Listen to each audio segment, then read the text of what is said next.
자, 반갑습니다. 반갑습니다. 적으세요. 적으시간 달라고 해가지고 좀 비켜져 있을게. 다 적었어? 멈추고 적어. 멈추고. 쉬어줄게. 적어. 다 적고. 정보사회와 윤리에 대해서 오늘 수업을 하게 되는데, 정보사회와 윤리는 기본적으로 너무 쉬운 내용이죠. 여러분들에게 거저주는 파트의 내용이다. 일종의 선물 같은 것이다. 라는 것을 알고 들으면 될 테고, 특히 이게 더 왜 그러냐면, 여러분들의 일상하고 밀접하게 관련이 되어 있기 때문에 더 그런 겁니다. 그러니까 오늘은 이 부분은 외우는 것보다 정말 전체적으로 이해를 잘 하는 게 중요하다라는 거. 그래서 강의를 듣고 수능 특강을 딱 읽어봤는데 내용이 다 이해가 되면 여러분들은 정보사회와 윤리를 완전히 마스터했다고 봐도 과언이 아니다라는 겁니다. 항상 선생님이 강의 들어오기 전에 기출문제를 이미 다 검토해보고 들어오는데 정보사회 윤리 기출은 솔직히 너무 쉬워. 자, 보겠습니다. 첫 번째, 정보사회에 대해서 알아볼 건데, 우리가 정보사회라고 하면은 그 사회에서 이 앞에 있는 정보가 주는 영향력이 상당히 크다는 것을 의미하는 거겠죠. 예를 들어 뭐 자본주의 사회 얘기하면은 자본이 중요한 거고, 뭐 정보사회 하면은 정보가 중요한 거고, 이러한 사회라는 건데, 이러한 정보사회의 특징은 무엇일까? 크게 우리는 두 가지만 보자. 우리 윤리랑 관련해서는. 첫 번째, 시공간의 제약을 극복한다라는 겁니다. 시간과 공간의 제약을 받지 않는다라는 겁니다. 지금 당장 미국에 있는 사람도 우리는 만날 수가 있고, 또한 우리는 24시간 내내 원하는 작업을 할 수가 있다. 이런 얘기를 하는 거죠. 이 시공간의 제약을 극복할 수 있는 것 관련해서 오늘날 굉장히 큰 시사점을 주는 것 중에 하나는 정치적으로 뭐가 있을까? 정치적으로. 지난 시간에 배웠는데 우리의 민주주의는 사실은 직접 하는 게 좋아. 직접 참여해서. 근데 그게 안 돼. 아테네 때의 광장 민주주의처럼 지금은 안 돼. 왜? 시간과 공간의 제약이 심해. 내가 바쁘고 또 한 곳에 모일 만한 장소가 없어. 그렇기 때문에 우리는 이것을 어디서? 사이버 공간에서 만나서 할 수 있다고 얘기하는 전자민주주의가 가능하지 않을까? 라는 생각을 하고 있고 계속적으로 우리가 노력하고 시도하고 있다라는 거죠. 시도하고 있다라는 거고, 실제로 학생회 투표 같은 경우에는 이번에 코로나이기 때문에 전자민주주의 형태로 이루어지려고 하고 있죠. 앞으로 더 나아가서 선거도 우리가 언젠가는 전자민주주의를 통해서 이루어지지 않을까라는 생각을 하고 있는 거죠. 왜? 돈거래 은행에 있는 거 다 개인 신용으로 하는데 솔직히 선거는 못할 이유가 없어요. 그 보안만 확실하게 지켜질 수 있다면. 그렇지 않아? 자, 그 다음에 정보사회의 장점으로 또 하나 수평적, 다원적 사회를 실현할 수 있다는 건데, 자, 여기서 말하는 수평적, 다원적 사회는요, 사실은 정치 관련해서 이것은 민주적 가치이다.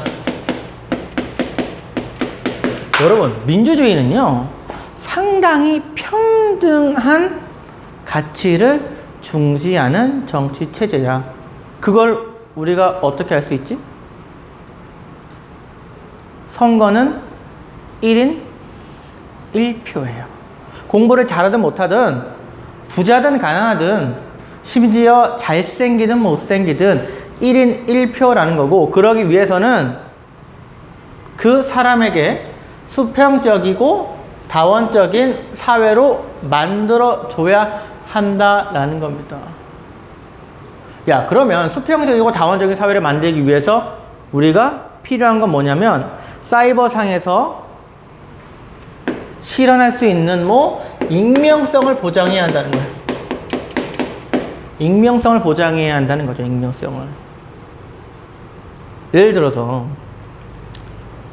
너네랑 나랑 어떠한 윤리학자에 대해 얘기를 하는데, 너네는 고등학생이고 나는 윤리쌤이잖아. 그럼 너네가 있어서 내가 보기에는 롤스의 정의의 두 원칙이 정말 좋은 원칙이라고 하는데 여러분들은 그 롤스의 정의의 원칙에 대해서 굉장히 많은 비판을 하는 윤리사상가들이 있죠. 뭐 노직도 있을 것이고 뭐 등등 더 몇 명 있을 것인데 여러분들이 롤스에 대해서 막 노직의 입장에서 비판을 한다. 근데 내가 볼 때 난 로직이 좋아. 롤스가 좋아. 그래서 야, 너네는 뭘 잘 모르고 얘기하는 거야. 너네는 아직 덜 배웠어. 이런 식으로 얘기하고 넘어가면은 여러분들하고 나하고 수평적 관계에서 대화가 돼요? 안 된단 말이야. 안 된단 말이야. 하지만 내가 윤리 교사인지 모르고 여러분들이 윤리를 배우는 학생인지를 모르고 얘기한다면 그때는 어떠한 논점에 대해서 윤리적인 쟁점, 윤리적인 문제에 대해서 우리가 수평적으로 얘기를 할 수 있다라는 거지. 1대1로서. 또 그 사람이 서울대를 나온 사람이 있고 지방대를 나온 사람이 있고 또 어떤 사람이 부자인 사람이 있고 가난한 사람이 있는데 그러한 것들을 모르는 상태에서 우리가 얘기를 할 수 있다라는 거예요. 있다라는 거지. 어떠한 부동산 정책에 대해서 우리가 토론을 할 때에도 그 사람이 부자인지 건물주인지 아니면 그 사람이 가난한 사람인지 집이 없는 사람인지 이런 것들에 대해서 모르는 채로 수평적으로 다원적으로 얘기를 해야지. 부동산 정책 얘기하는데 야, 너는 집도 없는 애가 무슨 그런 얘기하고 있냐 이런 식으로 얘기하는 게 민주적인 가치가 아니라는 거죠. 수평적인 관계에서 얘기가 되는 게 아니기 때문에 이런 것들을 없애기 위해서 우리는 익명성을 해야 한다라는 얘기를 하는데, 하지만 이 익명성은 동시에 문제가 있죠. 여러 가지 악플, 허위 정보 이런 것들이 많이 나오기 때문에 실명제를 해야 한다라는 얘기가 있어요. 하지만 이 익명성에서 나오는 그런 부정적인 악플이나 허위 정보가 있음에도 계속 실명제를 하지 않는 것은 바로 이러한 평등이라는 익명성을 통해서 보장할 수 있는 수평적 다원적 사회 문화라는 것들을 보장하기 위한 것이다 라는 것을 여러분들이 알고 있어야 할 것 같아요. 할 것 같아요.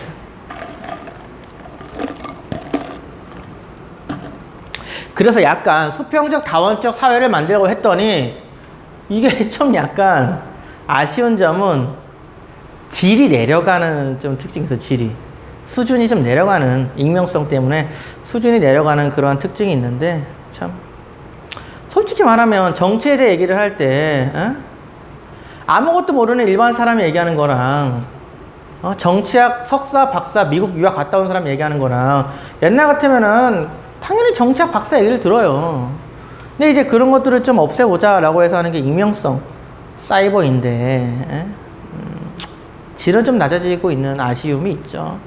어쨌든 이런 의미가 있다라는 거고요. 자, 우리에게 정말 시험에 나오는 중요한 문제는 윤리적 문제이고요. 윤리적 문제는 크게 사생활을 침해한다, 저작권을 침해한다, 사이버 폭력이 있다, 표현의 자유는 어디까지 제한해야 되는가, 이러한 얘기가 있는데, 먼저 사생활 침해부터 보도록 하겠습니다. 사생활 침해는요, 정보사회에서 여러가지 정보, 특히 사이버, 인터넷 때문에 개인들의 정보가 상당히 많이 유포되고 그걸 통해서 개인의 사생활이 보장받지 못한다라는 것들.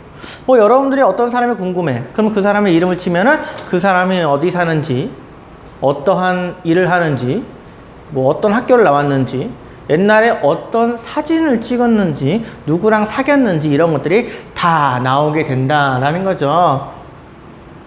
자, 그러면서 이러한 사생활 침해는 알 권리를 보장해야 하는지 아니면 알 권리가 아니고 오늘날에는 잊힐 권리, 내가 인터넷상에 있는 나의 정보에 대해서 잊혀질 권리가 중시되어야 하는지 이런 것들에 대한 논쟁으로 나오거든요. 자, 먼저 알 권리를 보면은요, 알 권리는 그 사람의 표현의 자유를 중시한다. 어떤 사람은, 아니 모든 사람은 자신이 생각, 자신의 어떠한 뭐 알고 있는 모든 정보에 대해서 자유롭게 표현할 수 있는 권리가 있고 그런 권리를 통해서 다른 사람들의 알 권리를 충족시켜 줄 수 있다라는 입장이에요. 예를 들면 뭐 이런 게 있잖아요. 여러분들이 어떤 기사를 보면은 30대 A모 연예인은 혹은 뭐 20대 B 양은 이런 식으로 나오는데 표현의 자유에 응거하면은 왜 굳이 그거를 A양, B양으로 얘기하느냐. A양 누구 딱 30대 연예인 누구는 어떤 식으로 돼 있다. 20대 여자 누구는 이렇게 딱 그냥 이름을 얘기해서라도 자유롭게 모든 정보에 대해서 표현할 수 있는 그런 것들이 있어야 되는 거고, 더 나아가서 그런 사람들에 대해서 자신의 생각을, 자신의 판단을 자유롭게 표현할 수 있다라는 거지. 뭐 그 사람이 요즘에 뭐 그런 게 많이 문제가 좀 되는데, 뭐 그 사람이 문재인 대통령이 되었든, 뭐 그 사람이 박근혜 대통령이 되었든, 뭐 누가 되었든 간에 자유롭게, 또 혹은 어떤 개인이 되었든 자유롭게 표현할 수 있어야 한다는 거예요. 왜? 다른 사람들의 알 권리를 충족시키기 위해서라는 거고요. 이거는 왜 그러냐? 특히 공익이 사생활보다 중요하다라는 거죠. 공익이 사생활보다 중요하다라는 거고, 여기서 말하는 공익은 특히 국민들의 알 권리를 많이 얘기하는 겁니다. 국민들의 알 권리가 사생활 보호하는 것보다 더 중요하기 때문에 표현의 자유를 보장해서 우리는 공익을 실현해야 한다라는 건데요. 이러한 것들에 대해서 오늘날에는 이칠 권리를 많이 주장합니다. 이칠 권리. 자, 정보 자기 결정권이라는 게 있어.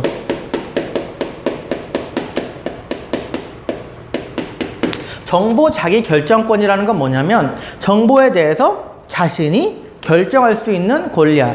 다시 말해 나의 정보를 어디까지 누구에게 공개할지, 페이스북에서 내 정보를 전체 공개할지, 친구 공개할지, 비공개할지 등등을 결정할 수 있는 권리가 바로 정보 자기 결정권이라는 거죠. 충분히 그러한 권리가 있을 수 있겠죠. 이러한 권리를 보장해야 되는데, 이게 사이버 상에서는 나에 대한 정보가 한번 흘러나가면은요, 내 정보에 대해서 내가 결정할 수 있는 권리가 없는 거나 다름없다라는 거예요.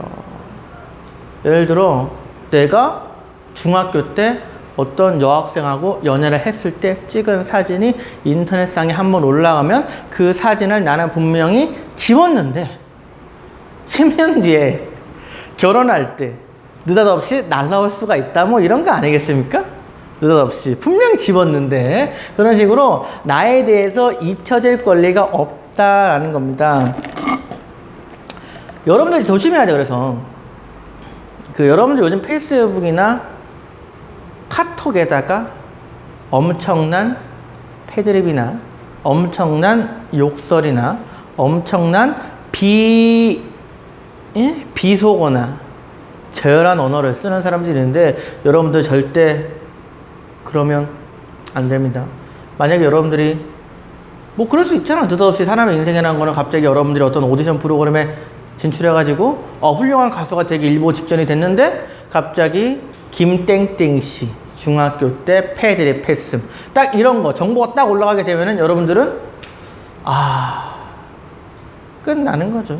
공인으로서 살 수 있는 자격이 부여되지가 않을 거란 말입니다. 뭐 나중에 정치를 하게 될 수도 있고, 뭐 경제학자가 될 수도 있는데 어떠한 그러한 공적인 일을 할 수 있을 자격 조건에 부여가 되지 않겠다라는 거고, 이런 것들을 좀 방지하자. 내가 중학교 때 있었던 일, 내가 초등학교 때, 내가 고등학교 때 있었던 일들 등 내가 좀 잊혀지고 싶은 게 있으면은 그러한 것들을 잊혀지게 할 수 있는 권리가 중요하고, 그걸 위해서 우리가 보장해야 되는 건 뭐냐? 삭제권이다.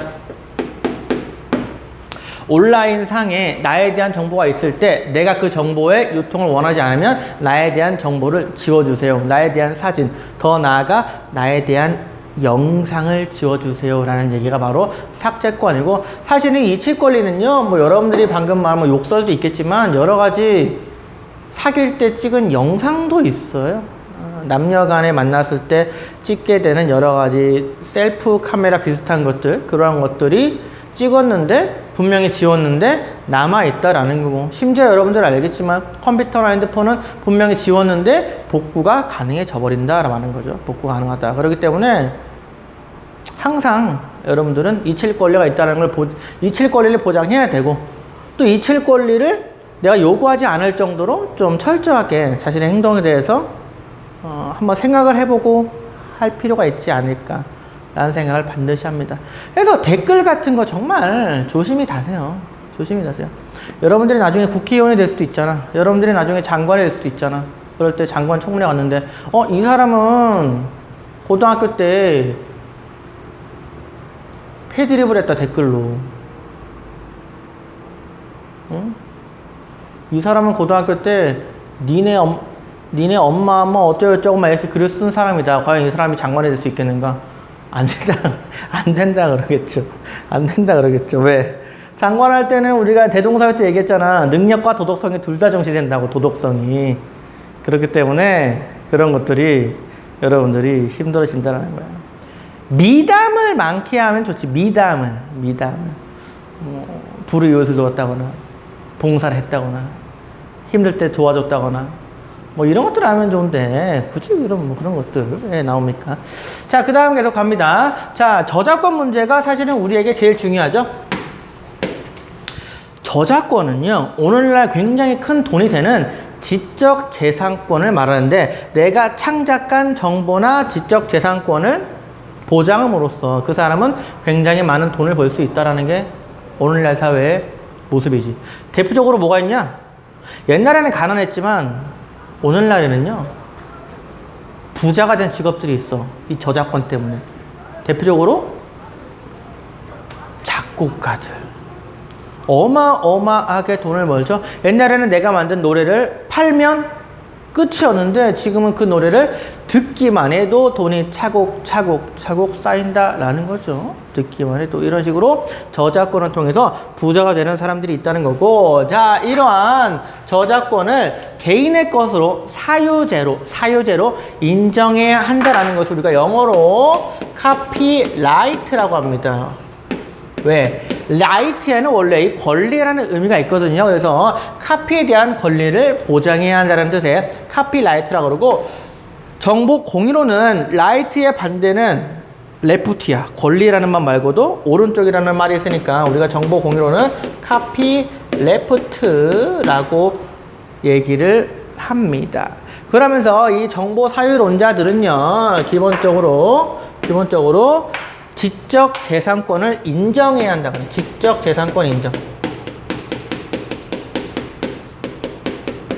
인정해야 한다 그러고, 이러한 지적 재산권을 배타적 독점권을 부여해야 한다고 말해. 배타적 독점권.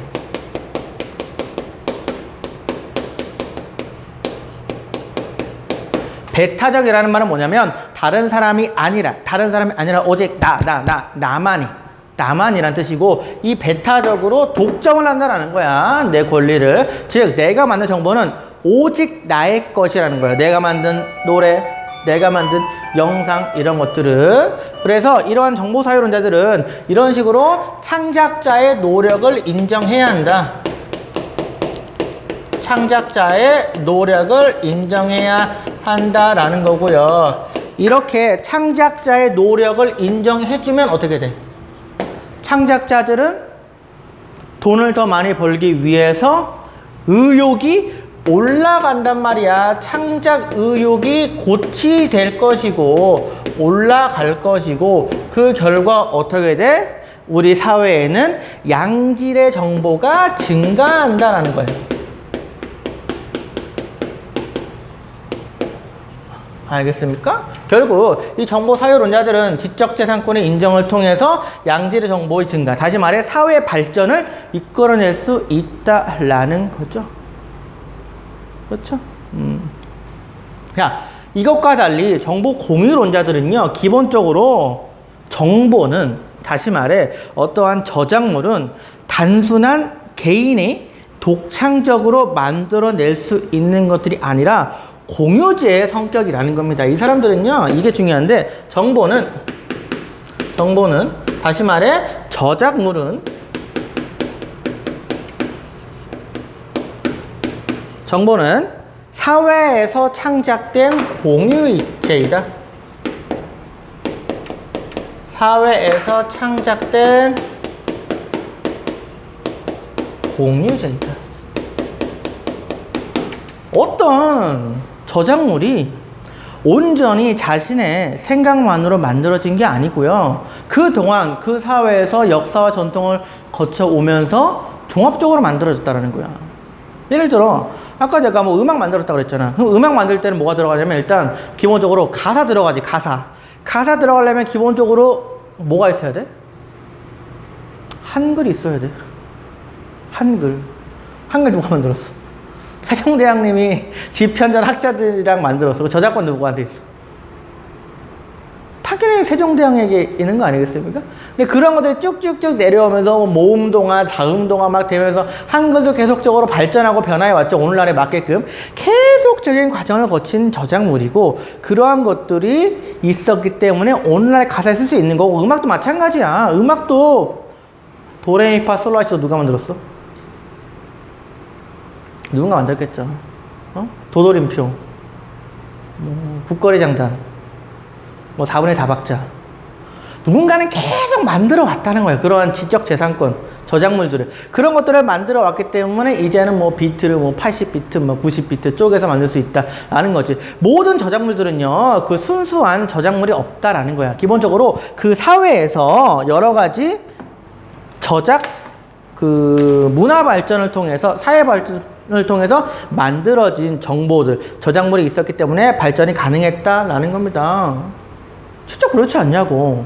예를 들어 오늘날 세계에서 돈을 제일 많이 버는 사람이 빌 게이츠인데, 그 사람이 만든 소프트웨어가 윈도우야. 근데 윈도우가 그 전에 컴퓨터 프로그래밍 언어가 없었다면 가능해? 베이직, C 언어 등등의 각종 컴퓨터 프로그램, 컴퓨터 전산, 그런 어떠한 정보나 저작물이 없었다면 그러한 마이크로소프트와 같은, 윈도우와 같은 그런 소프트웨어를 개발할 수가 있어? 없다라는 거죠. 그러니까 어떠한 저작물에 대해서 개인에게 독점적으로 부여하는 게 아니고 공유제, 공유는 뭐야? 사유가 아니야. 공유, 같이 소유. 그 사회에 속한 사람들이 같이 소유해야 한다는 생각을 가져야 한다라는 거고요. 이런 식으로 이 사람들은요, 정보를 공유하게 되면은 어떻게 됩니까? 창작이 증가한다라는 거예요. 창작이 증가할 것이고, 그 결과 양질의 정보는 증가한다. 같은 말로 사회 발전에 기여한다라는 겁니다. 내가 이거를 언제 느꼈냐면은, 선생님은 사실은 요즘에 유튜브 하잖아. 유튜브에 윤리 영상은 일종의 재능 기부인 거고, 내가 실질적으로 한번 도전을 해볼까 해서 하는 게 이제 축구 게임인 피파 온라인 영상을 만드는 건데, 구독은 나셨죠? 구독은 다 해두세요. 미리 다 해주고. 좀 해주세요. 웅용선생 TV 해주시는데, 거기에 내가 안정환 선수 리뷰를 하고 싶었어.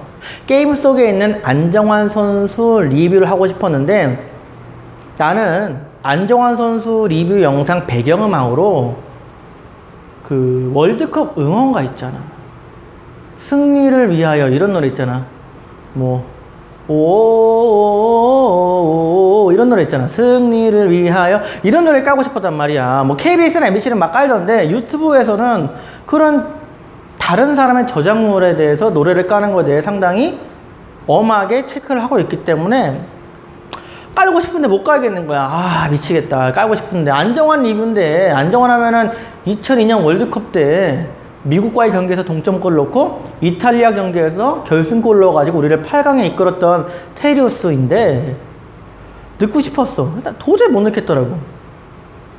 근데 그러다가 이제 우리나라의 위대한 음악가 중에 한 명이 신해철 있죠? 그분이 쓴 곡 중에 인투 더 아레나라는 응원가가 있어. 우리나라 따작따작짝 대한민국, 이거를 노래 앞부분에 쓰면서 이게 그냥 우리나라의 응원 구호가 되었던 그 노래가 인투 더 아레나라는 노래인데, 이 노래는 신해철이라는 분이 어떤 수익 창출 목적이 아니라면은 자신의 저작물을 쓰는 것을 허용한다고 얘기를 해놓은 기사를 보고, 내가 안정환 선수 리뷰 영상에 그 노래를, 수익 창출이 어차피 나는 나지가 않아. 왜? 이미 구독자도 없고 사실 인기도 없기 때문에 수익은 나지 않거든요. 그러니까 과감하게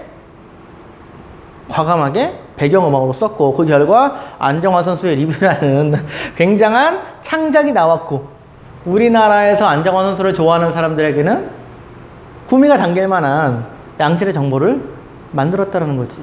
이런 식으로 정보를 좀 공유하게 되면은 어느 정도는 이제 우리 사회 발전에 기여가 된다라는 거고, 뭐 이런 거 많아. 대표적으로 뭐 컴퓨터 프로그램 중에서도 뭐 알리악 같은 백신 프로그램, 뭐 V3 같은 것들은 어느 정도는 자신들의 그 바이러스 프로그램들을 다른 사람들이 쓸 수 있도록 다 쉐어해지죠? 그런 것들을 쉐어웨어라고 하는데, 쉐어웨어 공유하는 프로그램이지, 공유해주는 프로그램, 이런 것들 있다라는 거지. 자, 이게 중요하니까 좀 말을 많이 했습니다. 저작권 문제가 중요하다라는 거 얘기했고요. 자, 그 다음에 이제 사이버 폭력인데, 사실은 이거는 너무나 당연한 얘기라서 얘기를 안 해도 되는 수준인데, 요즘 시대에 조금 할 필요가 있지. 왜? 쓰레기 같은 놈이 하나 나왔잖아. 누구야? 조주빈이 얼굴도 봤지? 응. 난 별로 얼굴 보고 싶지도 않던데. 자, 그런 것들이 사이버 폭력이야. 어떠한 카카오톡이 되었든 인터넷상이 되었든 댓글이든 채팅을 통해서 혹은 여러 가지 사진을 통해서 협박, 욕설하는 것들이 바로 사이버 폭력인데요. 이러한 사이버 폭력은요, 시공간에 제약이 없어. 장점으로서의 시공간의 제약을 사이버 폭력에서는 24시간 내내 괴롭히는 거야. 야, 카톡 너 개새끼야, 뭐 미친놈, 욕을 해. 카톡 짜증나서 안 봐. 그럼 카톡이 뭐라고 해? 야, 너 씹어? 안 읽어? 1초에 한 대, 1초, 2초, 3초, 4초. 카톡을 안 읽어도요, 딱 뜨잖아, 앞에. 1초, 2초, 3초. 또 읽어, 딱 읽으면. 너 왜 답장 안 해, 이 새끼야. 앞으로 잘 때도 다 카톡 켜놔. 새벽 3시에. 카톡. 뭐야, 미친놈 뭐해? 막. 시공간, 제약도 공간도 제약을 안 맞죠? 그냥 어디 있든지 계속 와요. 사이버 폭력은 그만큼 피해가 심각하다는 거야. 얼마나 고통스럽겠어, 피해자 입장에서는. 두 번째, 복제와 유통이 빠르다. 확산성이 굉장히 높다라는 거야. 그만큼 피해가 커진다라는 거야. 막말로 내가 어떤 잘못을 해. 예를 들어, 뭐 내가 무슨 잘못을 하지? 예를 들면 내가 뭐 거짓말을 해. 그럼 내가 거짓말을 하면은 그냥 내가 거짓말을 했다는 사실을 아는 사람들에게만, 이렇게 하지 말고, 사이버 폭력은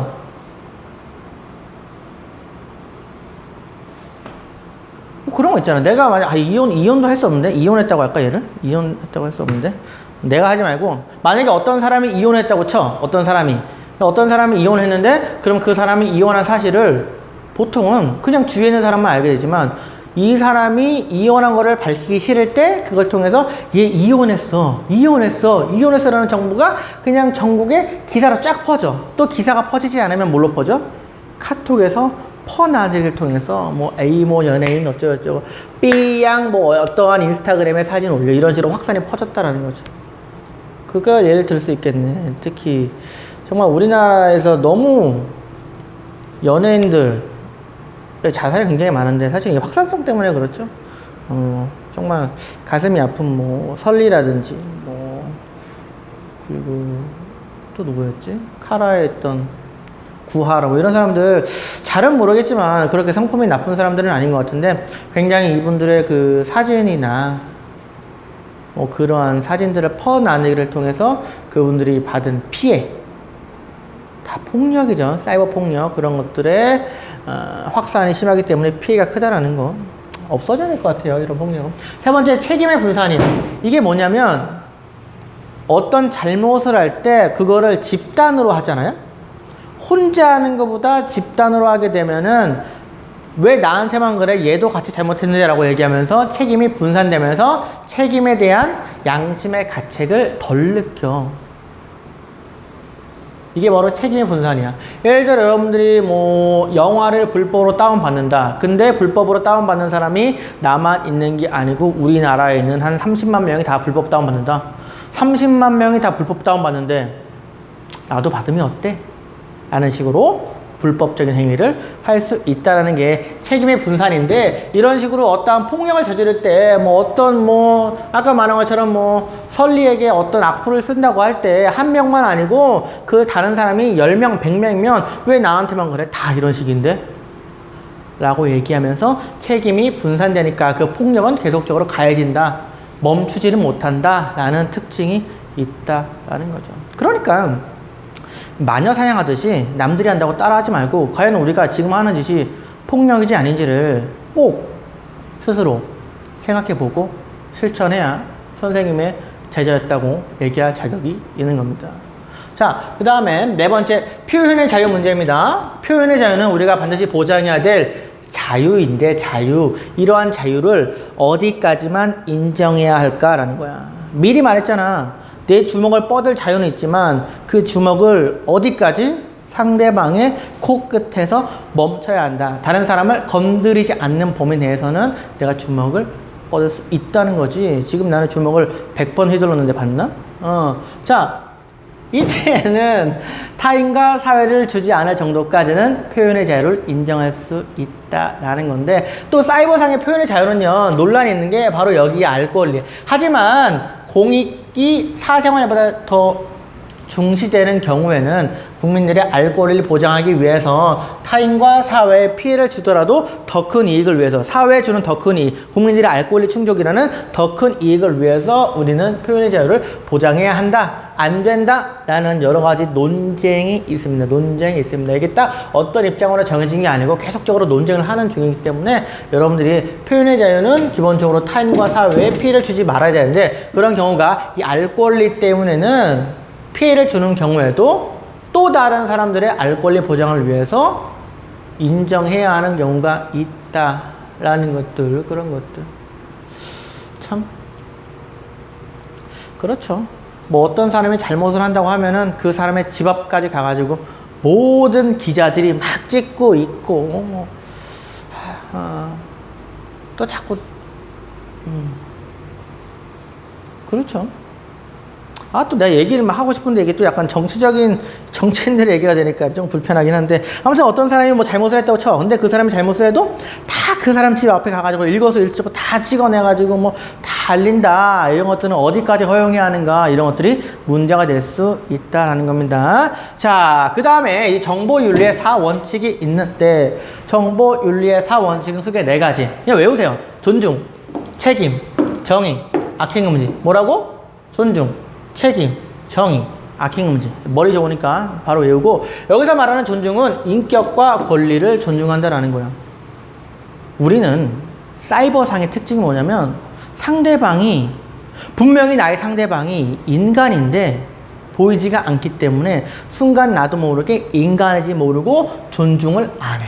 인격이나 그 사람의 권리를. 그렇기 때문에 욕을 하기도 하지. 내가 이런 걸 느끼는 게 언제냐면, 어떤 친구들이랑 게임을 할 때, 내가 좋아하는 피파 게임을 하거나, 어떤 특히 내가 요즘 안 하는 롤을 할 때, 게임을 하게 되면 분명히 나는 인간인데, 인간인 나에게 내가 인간인지 모르고, 내가 게임 속에 있는 캐릭터잖아. 막 욕을 해야 되는 거야. 막 패드립 해야 되고, 야, 너 공을 그렇게밖에 못 차냐? 이 비읍시우사 이러면서. 하지만 저는 인간이기 때문에 여러분들 욕설이나 악플 채팅을 하면 안 됩니다. 두 번째, 책임이야. 책임 뭐냐면, 사이버상은 기본적으로 내가 좀 감춰지는 그런 느낌이 있어. 익명성이 있기 때문에. 하지만 사이버상에서도 나는 나이기 때문에 나의 행동에 대해서 우리는 책임을 져야 하고, 책임을 져야 하기 때문에 신중하게 행동해야 한다라는 게 바로 책임의 원칙입니다. 책임의 원칙. 여러분들은 사이버상에서 결국 다 걸려요. 그러니까 조심해라 라는 거고. 세 번째, 정의의 원칙은요, 부정의를 타파한다라는 건데, 우리가 사이버상에서 부정의하다고 여기는 거는 크게 두 가지야. 첫 번째, 진실성과 공정성이 훼손되는 경우야. 진실성은 언제? 허위 정보 때문에. 허위 정보. 글씨 보이나? 허위 정보야. 구라. 거짓말. 요즘에 그 얘기 굉장히 많던데, 정치적으로 뭐 보수가 됐든 진보가 됐든 지지하는 유튜버들이 만들어내는 허위 정보도. 왜? 그 사람들은 왜 허위 정보를 만들지? 유튜브의 조회수가 돈이 되기 때문에 그게 진짜인지 아닌지, 아니면 말고식으로 정보들을 만들어내는데, 이런 허위 정보는 진실하지 않기 때문에 부정의한 겁니다. 이러한 것들이 사라져야 한다는 거고요. 또 공정성은 뭐냐면 정보 격차야.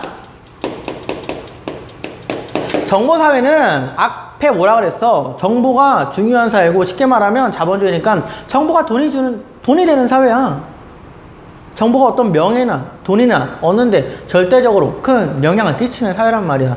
근데 이럴 때 정보 격차가 있다면 정보를 얻지 못한 사람들은 당연히 격차가 발생함으로써 사회적인 부나 명예 이런 것들을 얻지 못하게 될 테고 이러한 정보 격차를 없애야 한다라는 게 그래야 정의가 실현된다라는 게 바로 정의의 원칙인 거지.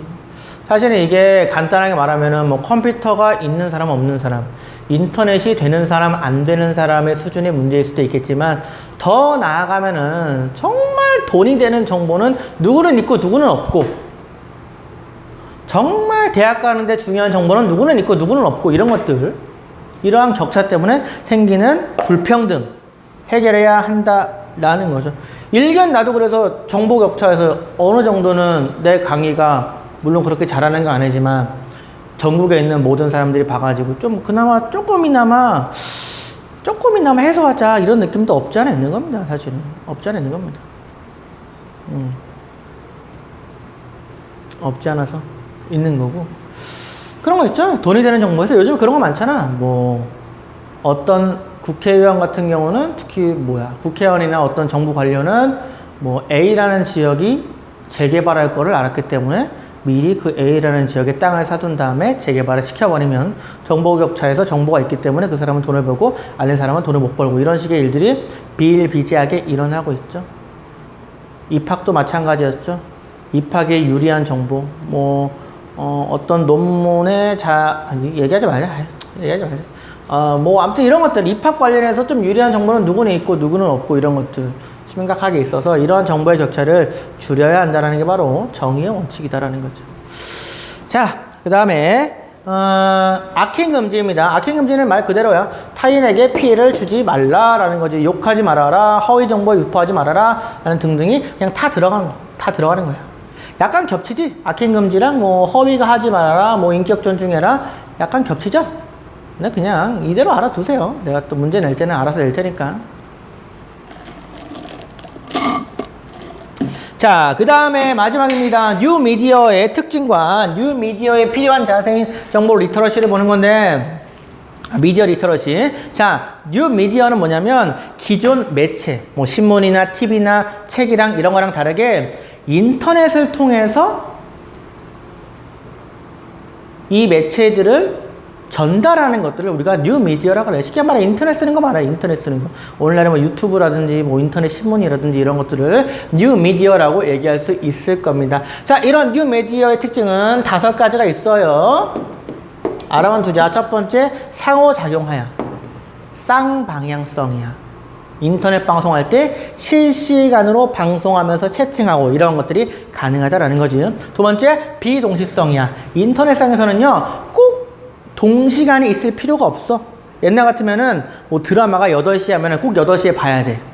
근데 지금은 그럴 필요 없어. 왜? 8시에 안 봐도 내가 9시에 집에 와서 다시 보기로 보면 돼. 이런 것들이 비동시성이야. 꼭 또 같이 있을 필요는 없다라는 거야. 세 번째가 탈대중화야. 옛날 같은 경우는요, KBS, MBC, SBS만 있어. 그냥 모든 사람들은 똑같은 노래, 똑같은 드라마만 보지만 지금은 채널이 집에 갔더니 내가 눌러봤어. 이게 몇 번까지 가나? 너네 채널 몇 번까지 가냐? 1, 10, 100. 지난번에 나 기억 안 나는데 600 몇 번까지 가던데? 엄청난 많은 채널이 있습니다. 똑같지가 않아요. 게다가 오늘날에는 인터넷 방송까지 있기 때문에 내가 원하는 것을 볼 수 있어서 똑같은 대중이 아니라 탈대중, 그런 대중에서 벗어날 수 있다라는 거. 능동은 뭐냐? 더 이상 우리가 이 KBS나 SBS에 맞는 거를 그대로 이제 받아들이기만 했는데 그런 게 아니라 소통이 좀 잘 되니까 소비자들 입장에서는 능동적으로 정보를 받을 수 있고 또 그 정보를 만드는 과정에 참여할 수 있다라는 특징이 있죠. 뭐 댓글을 통해서든 뭐가 됐든. 5번째, 종합화야. 이 뉴미디어는요, 기존의 매체에서 했던 것들을 종합적으로 다 가지고 있다라는 거야. 신문 같은 것들은 인터넷 신문으로 대체가 되고요.